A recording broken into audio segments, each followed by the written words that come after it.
හාමුදුරුවන්ගේ අභිධර්ම පාඩම්.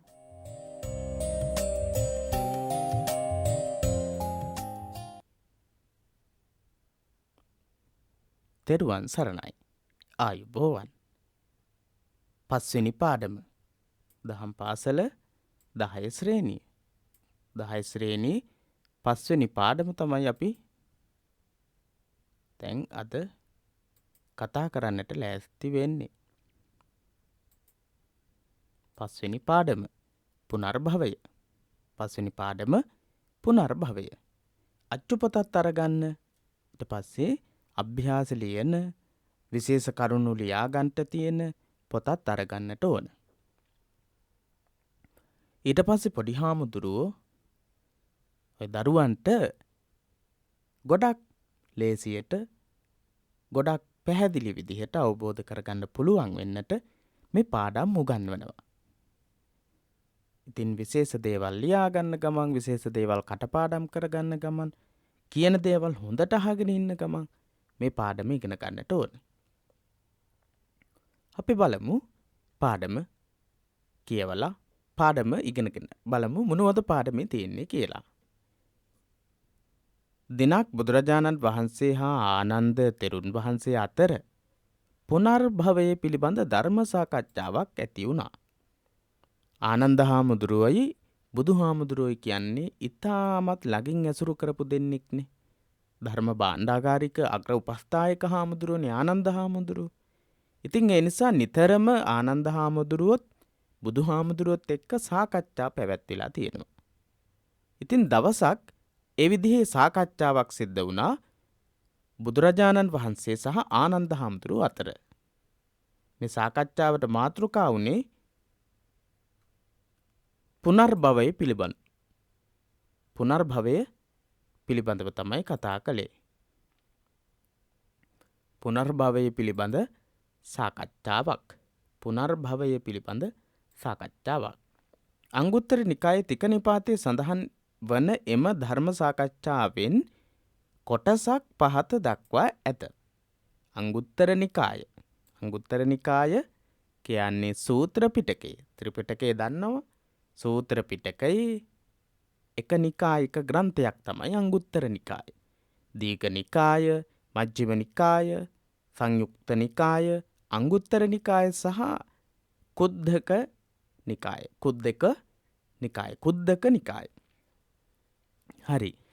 ඒ නිකාය ග්‍රන්ථ පහෙන් එක නිකායක ග්‍රන්ථයක් තමයි අංගුත්තර නිකාය. මේ අංගුත්තර නිකායේ තමයි සඳහන් වෙන්නේ ආනන්ද හාමුදුරුවෝයි බුදුහාමුදුරුවෝයි අතර පුනර්භවය පිළිබඳව සිද්ධ කරපු සාකච්ඡාව. ස්වාමීනි භවය සිදුවන්නේ කෙසේද? ස්වාමීනි භවය සිදුවන්නේ කෙසේද? කවුද මේ ප්‍රශ්නේ අහන්නේ? ආනන්ද හාමුදුරුවෝ. ආනන්ද හාමුදුරුවෝ අහනවා ස්වාමීනි බුදුරජාණන් වහන්සේ භවය කියන එක සිදුවෙන්නේ කොහොමද? ආනන්ද කාම ලෝකයේහි විපාක දෙන කර්මයක් නැතිනම් කාම ලෝකයේහි ඉපදීමක් සිදු වෙයිද? ආනන්ද කාම ලෝකයේහි විපාක දෙන කර්මයක් නැතිනම් කාම ලෝකයේහි ඉපදීමක් සිදු වෙයිද? ආනන්ද හාමුදුරුවන්ගෙන් අහන ප්‍රශ්නයක් බුදුරජාණන් වහන්සේ. ආනන්ද කාම ලෝකයේහි විපාක දෙන යමක් නැතිනම් ආනන්ද කාම ලෝකයේ අපි දැන් දන්නවා කාම ලෝක කියන්නේ මොනවද කියලා. දිව්‍ය ලෝක 6, මනුස්ස ලෝකය, සතර අපාය කියන මේ කාම ලෝකවල විපාක දෙන්න කර්මයක් නැත්නම් කාම ලෝකෙහි ඉපදීමක් වෙයිද? ඉපදීමක් සිද්ධ වෙනවද? කාම ලෝකයේ ඉපදීම සඳහා හේතු වෙන්නේ එහෙනම් කාම ලෝකයේ ඉපදීම සඳහා හේතු වෙන කර්ම පවතිනකොට නැත ස්වාමීනි. එහෙම කර්ම නැත්නම් ඉපදීමක් සිද්ධ වෙන්නේ නැහැ. ආනන්ද හාමුදුරුවෝ පිළිතුරු දෙනවා. නැත ස්වාමීනි නැහැ බුදුරජාණන් වහන්සේ. ආනන්ද කර්මයේ කෙතකි. කර්මයේ කුඹුරක් වගේ. විඥානයේ සිත බීජයකි. විඥානය බීජයක් වගේ. තණ්හාව ජලයකි. තණ්හාව කියන්නේ ඒක කෙත සරුසාරවත් කරන්නට හේතු වෙන ජලය වගේ. අවිද්‍යාවෙන් හා තණ්හාවෙන් යුක්ත වූ සත්වයාගේ සිත් මරණින් මතු කාම භවයෙහි හටගන්නවා. මේ අන්දමට මතු මත්තෙහි පුනර්භවයෙහි පැවැත්ම සිදු වෙනවා. ආනන්ද කර්මයේ කෙතකි. කර්මය කියන්නේ කුඹුරක් වගේ. කුඹුරක මොකද වෙන්නේ? බීජ අරගෙන ගිහිල්ලා අපිට වපුරන්න පුළුවන්, හිටවන්න පුළුවන්. එහෙනම් කර්මය කියන තැනත් කර්ම ශක්තියනොත් විඥානයේ කියන සිතින් අරගන්න බීජ හිටවන්න කෙතක්. එතකොට මේ කෙතේ හිටවන බීජ මොනවද? විඥානය. ඒ බීජ සරුසාරවත් විදිහට හැදෙන්න හේතු වෙන්නේ මොනවද? තණ්හාව කියන ජලය. අපි හිතමු කුඹුරක් තියෙනවා. ඒ කුඹුර තුල අපි බීජ වපුරනවා. ඒකට වතුර දානවා. වතුර හොන වෙනවා. ඒ වගේ තමයි කර්මය කියන්නේ කුඹුරක්, විඥානය කියන්නේ සිත, එහෙම නැත්නම් බීජ හා සමානයි. තණ්හාව කියන්නේ ජලය හා සමානයි. එහෙනම් අවිද්‍යාවෙන් හා තණ්හාවෙන් යුක්ත වූ සත්වයන්ගේ සිත, අවිද්‍යාවත් තණ්හාවත් කියන දෙකම තියෙන මිනිස්සුන්ගේ හිත මරණින් මතු කාම භවයෙහි හට ගන්නවා. මරණින් පස්සේ මොකද වෙන්නේ? කාම භවයක නැවත හට ගැනීමක් සිද්ධ වෙනවා. මේ අන්දමට මතුමත්තෙහි පුනර්භවයෙහි පැවැත්ම සිදු වෙනවා. අවිද්‍යාව සහ තණ්හාව පවතින තාක්කල් ඒ විදිහට සත්වයාගේ නැවත නැවත හට ගැනීම සිද්ධ වෙනවා. පුනර්භවයෙහි පැවැත්ම පවතිනවා කියලා බුදුරජාණන් වහන්සේ දේශනා කරනවා. එහෙනම් නැවත පුනර්භවයක් ඇතිවීම සඳහා හේතු වෙන ප්‍රධානම දෙක හේතුන් මොනවද? අවිද්‍යාව, නොදැනීම, තණ්හාව. අවිද්‍යාව එකක්, තණ්හාව එකක්. අවිද්‍යාව සහ තණ්හාව තමයි නැවත ඉපදීම සඳහා, නැවත හට ගැනීම සඳහා හේතු වෙන්නේ. බුදුරජාණන් වහන්සේ අංගුත්තර නිකායේ මේ තික නිපාතයේ සඳහන් වෙන සූත්‍රයෙන් කර්මය ගැන, පුනර්භවය ගැන දේශනා කරද්දී කර්මය උපමා කරනවා කෙතකට, විඥානයේ හෙවත් සිත උපමා කරනවා බීජයකට, තණ්හාව උපමා කරනවා ජලයට, වතුරට.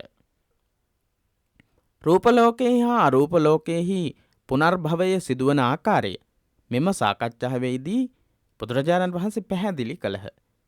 රූප ලෝකයේ හා අරූප ලෝකයෙහි පුනර්භවය සිදුවෙන ආකාරය. රූප ලෝකය, රූපාවචර බ්‍රහ්ම ලෝක ගැන අපි කතා කළා. අපි මීට කලින් පාඩම් වලදී ඉගෙනගෙන තියෙනවා. රූපාවචර බ්‍රහ්ම ලෝක, ඊට පස්සේ අරූපාවචර බ්‍රහ්ම ලෝක. පුනර්භවය කියන දේ නැවත හට ගැනීම සිද්ධ වෙනවා රූපාවචර ලෝකවල සහ අරූපාවචර ලෝක කියන දෙකේම. රූපාවචර ලෝකවල සහ අරූපාවචර ලෝකවල කාම ලෝකයේහි පුනර්භවය සිද්ධ වෙනවා. සිදුවෙන ආකාරයත් මෙම සාකච්ඡාවේදී බුදුරජාණන් වහන්සේ පැහැදිලි කළා. රූප ලෝකයේ සහ අරූප ලෝකයේ පුනර්භවය සිද්ධ වෙන ආකාරය බුදුරජාණන් වහන්සේ දේශනා කළා. මුලින්ම කාම ලෝකයේ කොහොමද පුද්ගලයෝ නැවත හටගන්නේ, පුනර්භවය සිද්ධ වෙන්නේ කියලා, ඒකට හේතු වෙන්නේ මොනවද කියලා කියනවා. ඒකට හේතුව අවිද්‍යාව, තණ්හාව. අවිද්‍යාව, තණ්හාව. කර්මයේ කුඹුරක් වගේ දෙයක්, විඥානයේ හෙවත් හිත බීජයක් වගේ, තණ්හාව ඒකේ ජලය. විදිහට උපමා කරලා කාම ලෝකය ගැන දේශනා කළා. කාම භවයෙහි අට ගන්නවා. මේ කියන අවිද්‍යාව සහ තණ්හාව හේතු කරගෙන සත්වයන්ගේ සිත් මරණින් පස්සේ කාම භවයෙහි හට ගැනීම සිද්ධ වෙනවා කියලා දේශනා කරලා, ඒ සාකච්ඡාවේදීම රූප ලෝකයේ සහ අරූප ලෝකයේ කියන රූපාවචර බ්‍රහ්ම ලෝක සහ අරූපාවචර බ්‍රහ්ම ලෝකවල සත්වයා හට ගැනීම, ඉපදීම සිද්ධ වෙන ආකාරය දේශනා කරනවා. කුසල අකුසල කර්ම ඇතිවීම කර්ම භවයයි.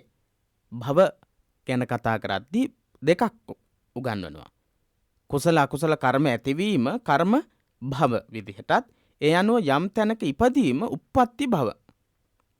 කර්ම භව කියලා කියන්නේ කුසල අකුසල කර්ම ඇතිවීම. කුසල කර්ම ඇති වෙනවා, අකුසල කර්ම ඇති වෙනවා. කුසල කර්ම ශක්තියින් කුසල අකුසල කර්ම ශක්ති අපිට ඇති වෙනවා. කුසල කර්ම ශක්ති පුඤ්ඤාභි සංකාර, අපුඤ්ඤාභි සංකාර ආදී වශයෙන් සඳහන් කරන තැන්වලදී මේක පැහැදිලි වෙනවා. කුසල අකුසල කර්ම ඇතිවීම එක භවයක්. ඒ භවය මොකක්ද? කර්ම භවය. කර්ම භවය කියන්නේ මොකක්ද? කුසල අකුසල කර්ම ඇතිවීම රැස්වීම.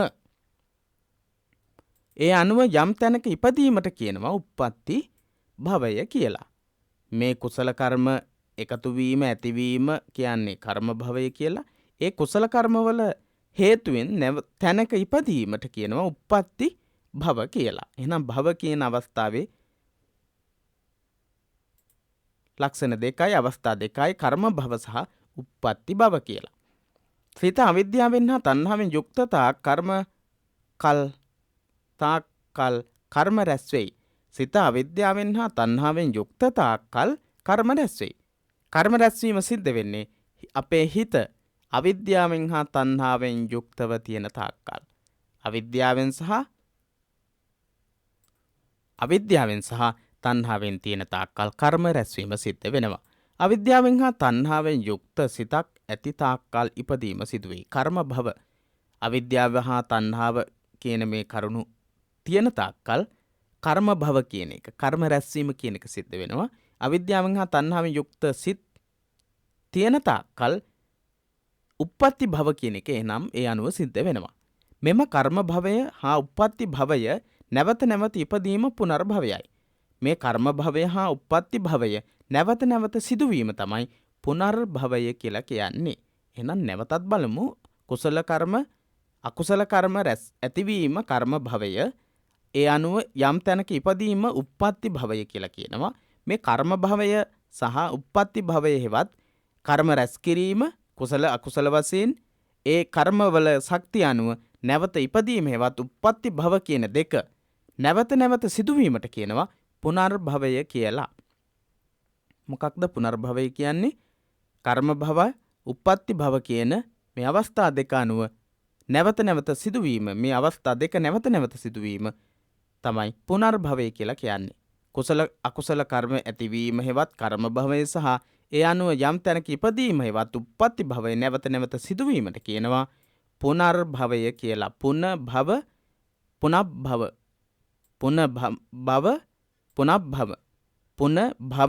පුනභව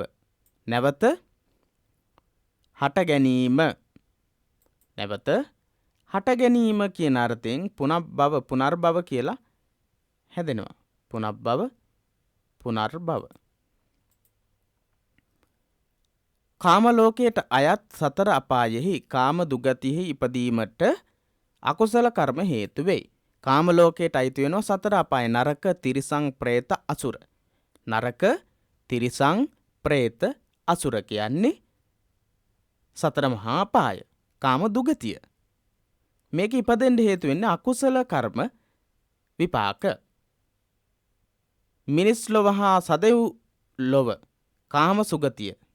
කාම දුගති සහ කාම සුගති කියලා කොටස් දෙකක් තියෙනවා. කාම දුගතියට අයිති වෙන්නේ මොකක්ද? කාම දුගතිය වෙන්නේ සතර අපාය. කාම දුගතියේ කොටස් එතකොට මොනවද? නරක, තිරිසං, പ്രേත, අසුර. මිනිස් ලොව හා දෙව්ලොව, සදෙව්ලොව. දිව්‍ය ලෝක 6ට කියනවා කාම සුගති කියලා. කාම සුගති කියලා ඉපදීමට හා රූප අරූප ලෝකවල ඉපදීමට කුසල කර්ම හේතු වෙනවා. කාම දුගති ගණයට අයිති වෙන්නේ සතර අපාය. කාම සුගති විදිහට දැක්වෙන්නේ මනුස්ස ලෝකය, දිව්‍ය ලෝක 6, රූපාවචර අරූපාවචර බ්‍රහ්ම ලෝක කියන හැම එකක්ම අයිති වෙන්නේ කාම සුගතියට. ඒ කාම සුගතිය ඉපදීම සඳහා හේතු වෙන්නේ කුසල කර්ම. කාම ලෝකයේ උපදින ආකාරයත් රූප අරූප ලෝකවල උපදින ආකාරයත් අභිධර්මයේහි වෙන්වෙන්ව දක්වා තිබේ. කාම ලෝකයේ උපදින ආකාරය සහ රූප අරූප ලෝකවල උපදින ආකාරය අභිධර්මයේදී වෙන්වෙන්ව දක්වලා තියෙනවා. ඒ පිළිබඳව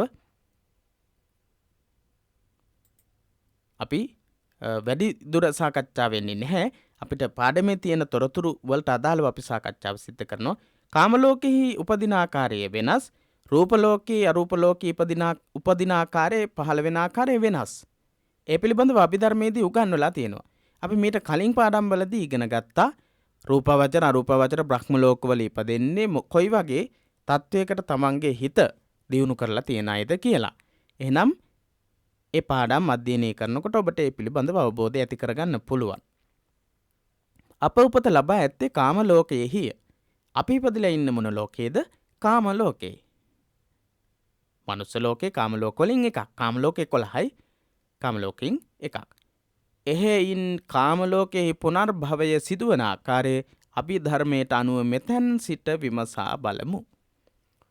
අපි ඉපදිලා ඉන්නේ කාම ලෝකේ. කාම ලෝකේ පුනර්භවය සිද්ධ වෙන ආකාරයේ බුදුරජාණන් වහන්සේ කොයි විදිහටද විග්‍රහ කරලා තියෙන්නේ? අන්න ඒ පිළිබඳව තමයි අපි මේ සාකච්ඡා කරන්නට සූදානම් වෙන්නේ. බුදුරජාණන් වහන්සේ සහ ආනන්ද හාමුදුරුව අතර සිද්ධ වෙච්ච අංගුත්තර නිකායේ තික නිපාතයට අයත් සූත්‍ර දේශනාවේදී අපි කිව්වා බුදුරජාණන් වහන්සේ සහ ආනන්ද හාමුදුරුව අතර සිද්ධ වෙච්ච සාකච්ඡාවේදී කාම ලෝකයේ සත්‍යයේ ඉපදීම පුනර්භවයේ සිද්ධ වෙන ආකාරය සහ රූප අරූප ලෝකවල කාම භවය පුනර්භවය සිද්ධ වෙන ආකාරය පිළිබඳව සාකච්ඡා වුණා කියලා. අපි මෙතනදී කතා කරන්නේ මොකක්ද? කාම ලෝකයේ සත්වයින් නැවත නැවත ඉපදෙමින් පුනර්භවය තුල කර්ම භව සහ කර්ම භව සහ උප්පත්ති භව කියන හේතුන් අනුව කර්ම භවයේවත් කුසල අකුසල කර්මවල හේතුවෙන් සිද්ධ වීම එවැගේම ඒ අකුසල කර්මවල විපාක විදිහට සිද්ධ වෙන උප්පත්ති භව කියන මේ දෙක හේතු කරගෙන සිද්ධ වෙන්නා වූ පුනර්භවය පිළිබඳව අපි මෙතනදී කතා කරනවා. මව් කුසක මුලින්ම හටගන්නා සිත ප්‍රතිසන්දි සිතයි. අපි මීට කලින් පාඩමේදී චුතිසිත සහ ප්‍රතිසන්දි සිත කතා කළා. මට්ට කුණ්ඩලි දිව්‍ය පුත්‍රයාට චුතිසිතක් ඇති වුණා, ප්‍රතිසන්දි සිතක් ඒත් එක්කම දිව්‍ය ලෝකයේදී ඇති වුණා. බුදුහාමුදුරුවෝ ගැනම ඒ හිතත් පහළ වුණේ කියලා අපි කතා කළා. ඒ මනුස්ස ලෝකයේ හිටපු කෙනෙක් දිව්‍ය ලෝකෙ ගිහිල්ලා ප්‍රතිසන්දි සිතක් විදිහට ලබාගත් අරමුණක් පිළිබඳව. මෙතනදී මෞකුස මුලින්ම හටගන්නා සිත ප්‍රතිසන්දි සිතයි. මනුස්ස ලෝකේ. මනුස්ස ලෝකයට කවුරු හරි ඇවිල්ලා පළවෙනියටම ඇති වෙන සිතට තමයි මෙතනදී ප්‍රතිසන්දි සිත කියලා කියන්නේ. ඒක පළවෙනියටම ඇති වෙන සිතට කාට වුණත් සඳහන් කරන්නේ ප්‍රතිසන්දි සිත කියලා. ඉන්පසු භවංග සිත් ඇති වේ. අපි මීට කලින් පාඩමේ ඉගෙන ගත්තා ප්‍රතිසන්දි සිත ඇති වුණාට පස්සේ භවංග සිත්, භවංග චලන, භවංග උපච්ඡේද කියලා ඇති වෙනවා කියලා. අනතුරුව චිත්ත වීති. අපි සඳහන් කළා, අපි ඉගෙන ගත්තා මීට කලින් පාඩමේදී සිත් වැල් පරම්පරාවක්. ඒ එක සිතකට සම්බන්ධ වෙන චිත්තක්ෂණ 17කින් යුක්ත චිත්ත වීති ගැන කතා කළා. පළවෙනියටම ප්‍රතිසන්දි සිතක් කර්ම භවය. එහෙනම් අවිද්‍යාව හේතු කරගෙන කෙනෙක් මිය පරලෝ ගියාට පස්සේ කර්මය හේතු කරගෙන පදනම් කරගෙන අවිද්‍යාව පදනම් කරගෙන පළවෙනියටම ඇති වෙනවා හිතක්. ඒකට කියනවා ප්‍රතිසන්දි සිත කියලා. ඊට පස්සේ භවංග සිත් ඇති වෙනවා චිත්ත වීතිවල ඉගෙන ගත්ත විදිහට. ඊට පස්සේ භවංග සිත් ඇති වෙලා ඊට පස්සේ ඇති වෙනවා චිත්ත වීති.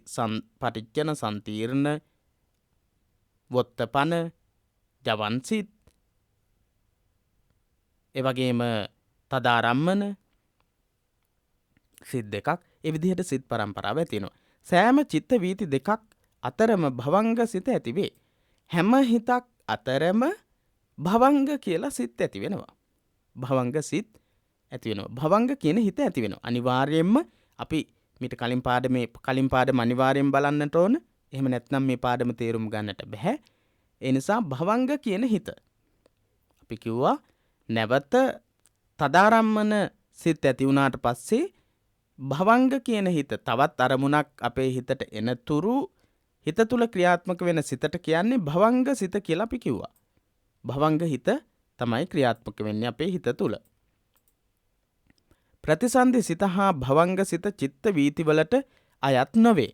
ප්‍රතිසන්දි සිතයි භවංග සිතයි චිත්ත වීතිවලට අයිති වෙන්නේ නැහැ. හැබැයි චිත්ත වීති කොටසේදී අපි කතා කළා භවංග චලන, ඊට පස්සේ භවංග උපච්ඡේද කියලා. භවංග හිත සහ ප්‍රතිසන්දි සිත කියන මේ දෙක චිත්ත වීතිවලට අයිති වෙන්නේ නැහැ. එහෙයින් චිත්ත වීති මුක්ත සිත් යනුවෙන් ඒවා හඳුන්වා ඇත.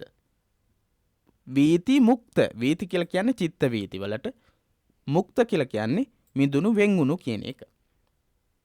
මොනවද එහෙනම් වීති මුක්ත සිත් කියලා කියන්නේ? භවංග සිත සහ ප්‍රතිසන්දි සිත. ප්‍රතිසන්දි සිත සහ භවංග සිතට කියනවා වීති මුක්ත කියලා.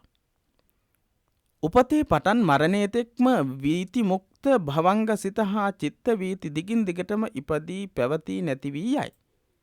වීති මුක්ත භවංග සිත හා චිත්ත වීති වීති මුක්ත භවංග සිත සහ චිත්ත වීති දිගින් දිගටම ඇති වෙනවා. ප්‍රතිසන්දි හිතෙන් පස්සේ ඊට පස්සේ භවංග සිත හා චිත්ත වීති ඇති වෙනවා. භවංග සිත වීති මුක්ත. වීති මුක්ත කියලා කියන්නේ චිත්ත වීති වලට අයිති නැති භවංග හිත් කියලා කොටසක් ඇති වෙනවා. ඒවා භවංග සිත්. ප්‍රතිසන්දියත් වීති මුක්තයි. හැබැයි ප්‍රතිසන්දියෙන් පස්සේ ඇති වෙන සිත්වලදී ප්‍රතිසන්දි සහ භවංග කියන දෙකම පවතින්නේ නැහැ. ප්‍රතිසන්දි කියන්නේ පළවෙනියට ඇති වෙන සිත විතරයි. ඊට පස්සේ වීති මුක්ත සිත විදිහට ඉතිරි වෙන්නේ භවංග විතරයි. භවංග හිතක් ඇති වෙනවා. ඊට පස්සේ ඒත් එක්ක භවංග චලන භවංග උපච්ඡේද ওই විදිහට සම්තිර්ණ සම්පටිච්ඡන ওই විදිහට සිත්වල පෙළ ඇති වෙනවා. තදාරම්මන කියන සම්තිර්ණ සිත් දෙක අවසානයේදී ඇති වෙලා නැවතත් භවංග හිතක් ඇති වෙනවා. නැවතත් අරමුණක් ආපු ගමන් භවංග චලන ඒ විදිහට භවංග උපච්ඡේද ඒ විදිහට ගමන් කරනවා. එතකොට වීති මුක්ත භවංග සිත හා චිත්ත වීති දිගින් දිගටම ඇතිවීම පැවතීම සහ නැති වී යාම සිද්ධ වෙනවා. මරණාසන්න වූ පුද්ගලයාට මේ ජීවිතයේදී අවසන් වරට ඇතිවන චිත්ත වීතිය හඳුන්වන්නේ මරණාසන්න චිත්ත වීතිය විදිහට. මරණාසන්න මොහොතේදී අපි කිව්වා එක හිතක් ඇති වෙනවා කියලා. ඒ හිතට කියන්නේ චුති සිත කියලා. හැබැයි මරණාසන්න අවස්ථාවේදී ඇති වෙනවා සිත් වැලක්, සිත් පරම්පරාවක්. ඒ කියන්නේ භවංග හිතක් තිබිලා හිතක් ඇති වෙලා ඒ හිත ඇති වෙලා ක්‍රියාත්මක වෙන විදිහ සම්පූර්ණම ඇති වෙලා අවසානට තමයි ඇති වෙන්නේ කුසල හෝ අකුසල හෝ චුති සිතක්. මට කුණ්ඩලීට ඒ වගේ හිතක් තමයි ඇති වුනේ. එහෙනම් මරණාසන්න මොහොතේදී චිත්ත වීති අපි කතා කළේ ලෝභය මූලික වෙලා ඇති වෙච්ච හිතක් පිළිබඳව. මට කුණ්ඩලීට ඇති වුනේ කුසලයේ සම්බන්ධ ප්‍රීතිය. බුදුරජාණන් වහන්සේගේ ගුණය පිළිබඳව හිතුණු කුසල චේතනාවක් පදනම් කරගත්ත චිත්ත වීතියක්. එහෙනම් අපිටත් මරණාසන්න මොහොතේදී චිත්ත වීතියක් විදිහට ඇති වෙන්න පුළුවන් කුසල හෝ අකුසල. ඔබ සිව්වැනි පාඩමෙන් උගත් පරිදි ජවන් සිත් 7ක් මරණාසන්න චිත්ත වීතියෙහි ඇති නොවේ. මරණාසන්න අවස්ථාවේදී ජවන් සිත් 7ක් ඇති වෙන්නේ නැහැ. ජවන් සිත් 7ක් ගැන අපි කතා කළා චිත්ත වීති කොටසේදී. මරණාසන්න චිත්ත වීතියේදී ජවන් සිත් 7ක් ඇති වෙන්නේ නැහැ. ජවන් සිත් 5කි. එහි ඇතිවන්නේ ජවන් සිත් 5යි. ජවන් සිත් 5ක් පමණයි ඇති වෙන්නේ. ඉන්පසුව තදාරම්මන සිත් හා භවංග සිත ඇති වේ. ඊට පස්සේ ඇති වෙනවා තදාරම්මන සිත් සහ භවංග සිත. තදාරම්මන කියන්නේ සිත් අවසානයේදී ඇතිවෙන්නා වූ සිත්. යම් කිසි සිතක අවසානයේදී චිත්ත වීතියේ අවසානට ඇතිවෙන්නා වූ සිත්වලට තමයි තදාරම්මන කියලා කිව්වේ. තදාරම්මන වලින් පස්සේ ඇති වෙනවා භවංග කියන සිත. භවංග කියන සිත. එම භවංග සිත ඉපදී පැවතී නැති වී යාමත් සමග මේ ජීවිතයේ අවසාන සිත උපදී.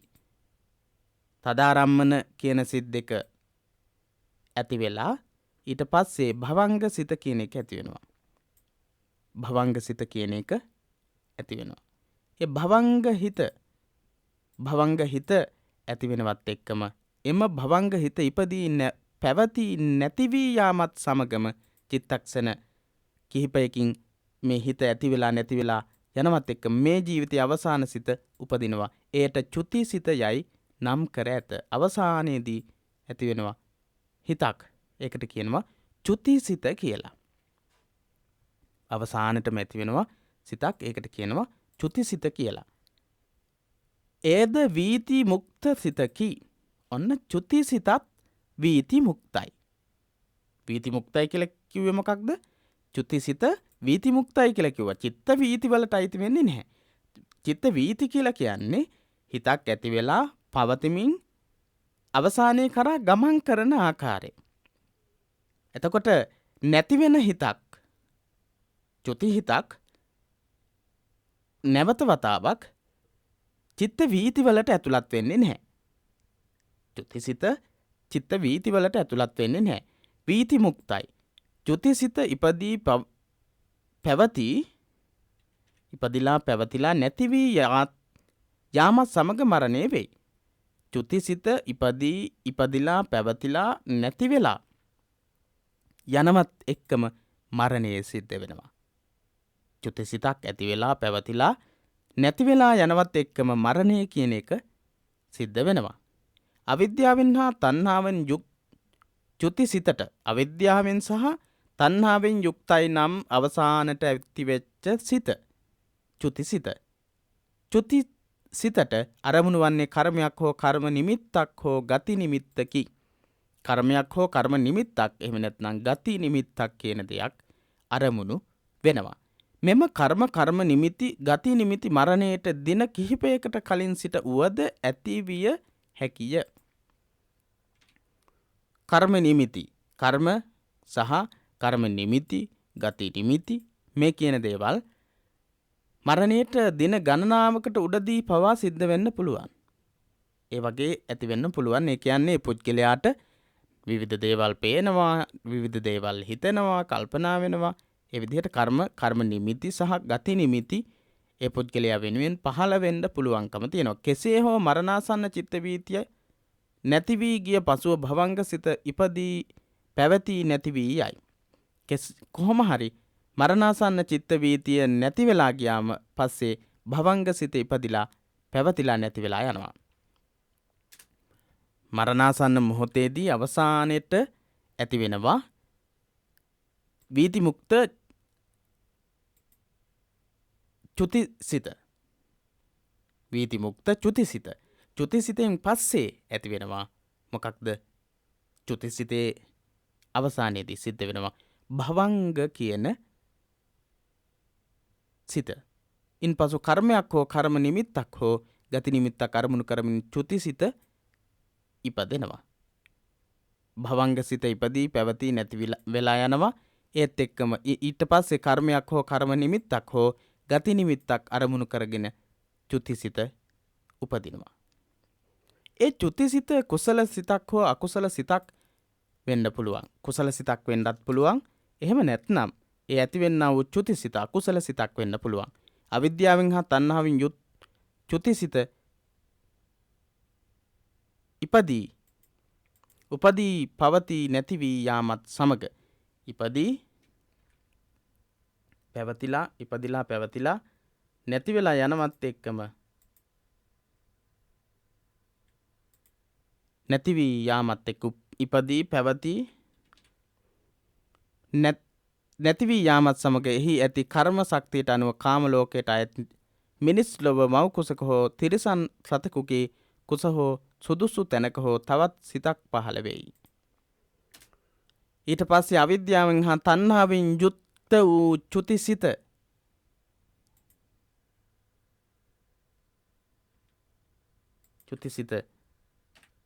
ඉපදිලා පැවතිලා නැති වෙලා යාමත් එක්ක කර්ම ශක්තියට අනුව කාම ලෝකයට අයිති මිනිස් ලෝකය හෝ මව් කුසක හෝ තිරිසන් සතෙකුගේ කුසක හෝ සුදුසු තැනක ගිහිල්ලා නැවතත් පහළ වෙනවා. චුතිසිත ඉපදීලා පැවතිලා නැති වෙලා යනවත් එක්කම එහි ඇති කර්ම ශක්තියට අනුව කාම ලෝකයට අයත් මිනිස් ලෝකයේ මව් කුසක හෝ තිරිසන් ලෝකයේ මවකගේ කුසක හෝ එහෙම නැත්නම් වෙනත් තැනක ගිහිල්ලා ඉපදෙනවා. ඒට ප්‍රතිසන්දි සිත යයි කියනු ලැබේ. ප්‍රතිසන්දි සිත කියලා කියන්නේ අන්න ඒකට. චුතිසිතෙන් පසු ප්‍රතිසන්දි සිතක පහළවීම පුනර්භවයයි.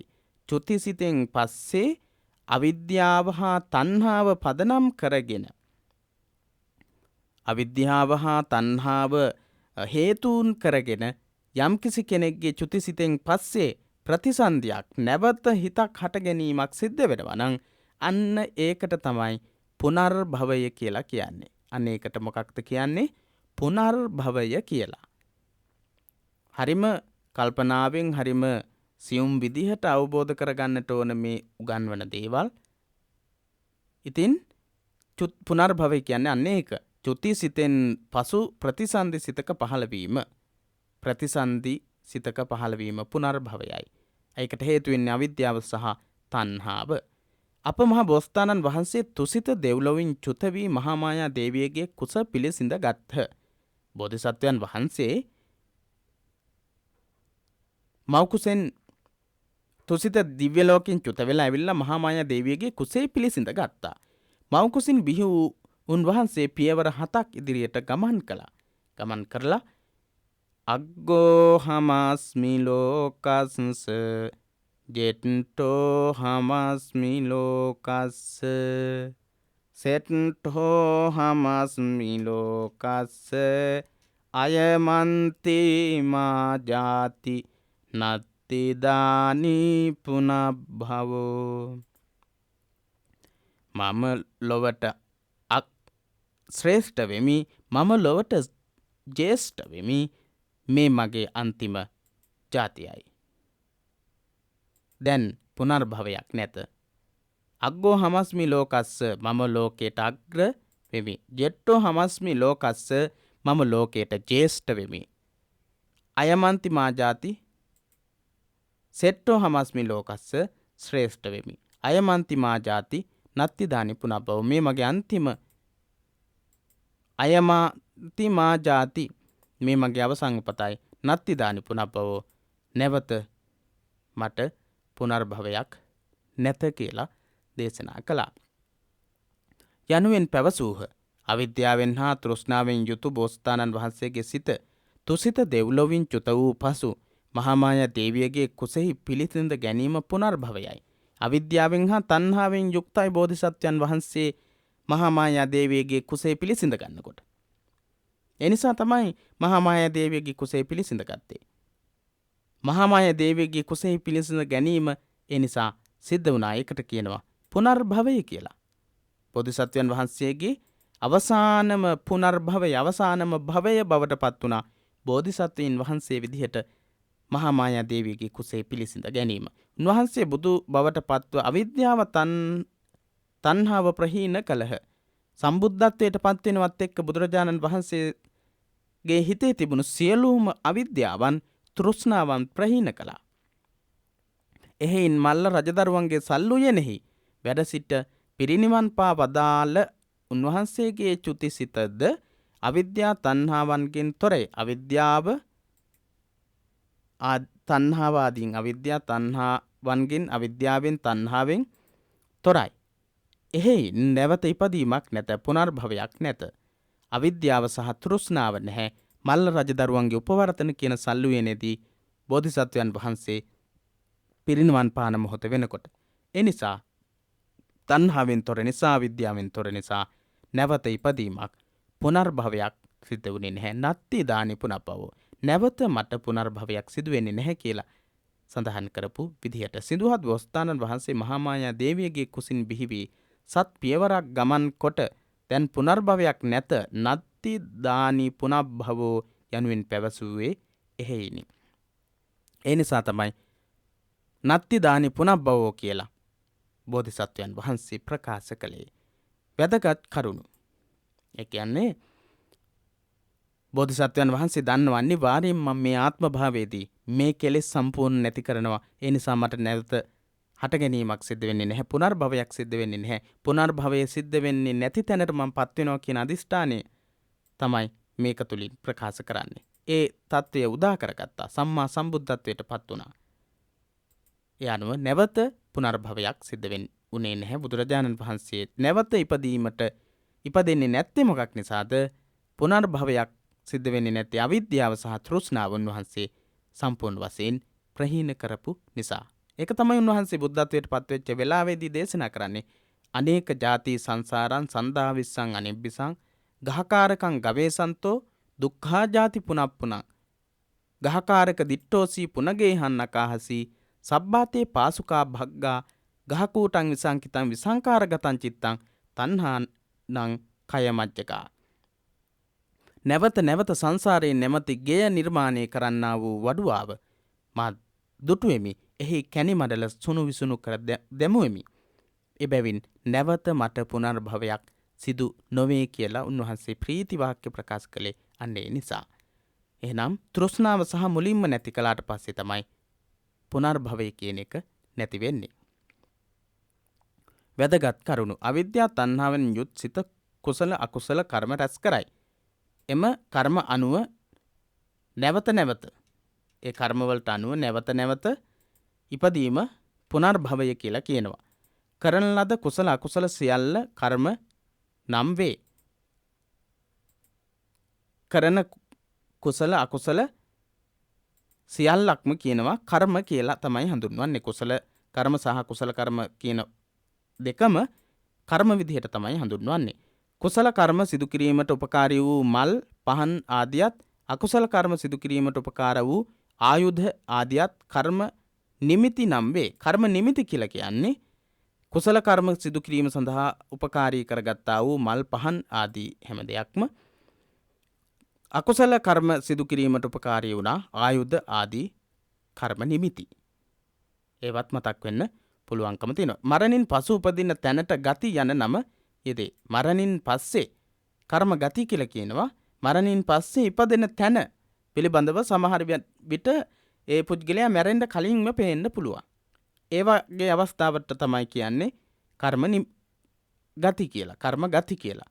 කුසල කර්මයට අනුව දෙව්ලොව උපදින්නේ නම් දෙව් විමන් ආදියද මිනිස් ලොව උපදින්නේ නම් මව් කුස ආදියද පෙනේ. කුසල කර්මයකට අනුව නම් දිව්‍ය ලෝකයේ ඉපදීමත් මනුස්ස ලෝකයේ ඉපදීම නම් දිව්‍ය ලෝකයේ ඉපදින විදිහේ කර්මයක් සිද්ධ වෙලා තියෙනවා නම් ඒකට අනුව දිව්‍ය ලෝකයේ දිව්‍ය විමාන පේන්න පුළුවන්. එහෙම නැත්නම් මිනිස් ලෝකේ උපදිනවා නම් මව් කුස පේන්න පුළුවන්කම තියෙනවා. අකුසල කර්මයකට අනුව අපායේ උපදින සත්වයන්ට ගිනි දැල් ආදිය පේන්න පුළුවන්. ඒ වගේ මරණාසන්න මොහොතේදී විවිධාකාරයෙන් කෑකෝ ගහමින් වේදනාවට පත්වෙන සමහර අය ඉන්නවා. ඒ කර්ම ගති නිමිති කියන අවස්ථාවට පත්වෙලා ගති නිමිති කියන අවස්ථාවට පත්වෙලා උපදින තැන්හි ඇති එම නිමිතිවලට ගති නිමිති කියලා කියනවා. රහතන් වහන්සේලාගේ චුති සිතට කර්ම නිමිති ගති නිමිති අරමුණු නොවේ. රහතන් වහන්සේලාගේ සිත්වලට කර්ම නිමිති ගති නිමිති කියන එකක්වත් අරමුණු වෙන්නේ නැහැ. අනිත් සියලු දෙනාට පුනර්භවයක් තියෙනවා. රහතන් වහන්සේලාට බුදුරජාණන් වහන්සේලාට පසේ බුදුරජාණන් වහන්සේලාට පුනර්භවයක් නැහැ. අනිත් හැම දෙනාටම තියෙනවා. පුනර්භවය ඔප්පු කළ හැකි කරුණු කිහිපයක් සොයා එක් රැස් කරන්න. උදාහරණ එකක් කියලා තියෙනවා. පෙර භවයේ පවසන පුද්ගලයාගේ කතා. පෙර භවය ගැන කියන පුද්ගලයන්ගේ කතා. පුවත්පත් ආදීන් ඕන තරම් හොයාගන්න පුළුවන්. ඒ පිළිබඳව හොයන්නට කියලා ඔබට සිහිපත් කරනවා. අපි පිළිතුරු ලබා දෙන්නේ නැහැ. පුද්ගලයන් සතු විශේෂ හැකියාවන් ආදී. පුද්ගලයන් සතු සමහර දක්ෂ අය ගීත ගායනා කරන්න, කතා කරන්නට, ඒ වගේම දක්ෂතා පෙන්වන්නට හැකියාව තියෙන පුංචි දවසේ ඉඳලා එහෙම තියෙන ඕනතරම් මාධ්‍ය හරහා වර්තමානයේ අපිට දැක ගන්න පුළුවන්. ඒ වගේ අවස්ථාවන් කිහිපයක් ගෙන හැර දක්වන්නට ඕන. පුහුණු වෙන්නට, පුහුණුව ඇති කර ගන්නට අපිට මේ ගාථාව පාඩම් කරන්නට තියෙනවා. බුද්ධෝහං බෝධයිස්සාමි මුත්තෝහං මෝචයේ පරේ තින්නෝහං තාරයිස්සාමි සංසාරෝගා මහම් භයා. බුද්ධෝහං බෝධයිස්සාමි මුත්තෝහං මෝචයේ පරේ තින්නෝහං තාරයිස්සාමි සංසාරෝගා මහම් භයා. බුද්ධෝහං බෝධයිස්සාමි බුද්ධත්වය අවබෝධ කළෙමි. මුත්තෝහං මෝචයේ පරේ මිදිය යුතු අය මිදුවෙමි. තින්නෝහං තාරයිස්සාමි තරණය කරවිය යුත්තං තරණය කළෙමි. සංසාරෝගා මහබ්බය සංසාරයේ නැමැති ඕගෙන් එතර වුනෙමි කියලා බුදුරජාණන් වහන්සේ දේශනා කරනවා. එහෙමනම් අපි සාකච්ඡා කරන්නට යෙදුනේ දහම් පාසලේ 10 වෙනි ශ්‍රේණියේ 5 වෙනි පාඩම පුනර්භවය කියන පාඩම. මේ පාඩම් වල තියෙන තොරතුරු සියුම්ව ඉතාමත් හොඳින් කියලා දෙන දේවල් හොඳින් අවධානයෙන් අහගෙන ඉඳලා ඔබේ අවධානයට යොමු කරගන්නට ඕනේ. එසේනම් ඊළඟ පාඩමින් තවත් තොරතුරු සාකච්ඡා කරමු. ඔබට තෙරුවන් සරණයි.